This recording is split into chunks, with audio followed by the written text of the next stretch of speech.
Sveiki! Šiandieną lankomės naujajame Vilniaus Lazdynų baseine. Jame įdiegtos pažangiausios dirbtinio intelekto sistemos, kurios efektyviai užtikrina lankytojų saugumą vandenyje.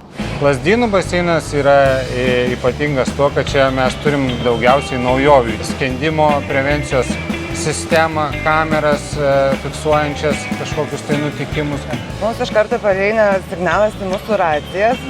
Vienas gelbėtojas gali apeiti pasižiūrėti baseiną, kitas gelbėtojas nueina pasižiūri kameras ir taip mes jaučiamės užtikrintai. Čia yra tokia schema ir zonos, kaip tos kameros ką fiksuoja ir kokias stebėjimo zonas apima. Visos kameros yra išdėstytos perimetru. Tai Renata, kiek kartų yra tekę šokti į vandenį ir gelbėti žmogų? Per savo gelbėtojas karjerą tikrai yra nemažai tekę gelbėti. Lazdynų baseine pas mus nereikėjo dar nieko. Ne tik yra kameros sujungtos į, sakykime, kompiuterį, bet šita sistema dar yra protinga, vadinkim, paremta tuo dirbtiniu intelektu. Duomenys kaupia, jinai pastoviai juos analizuoja ir vadinkim, kad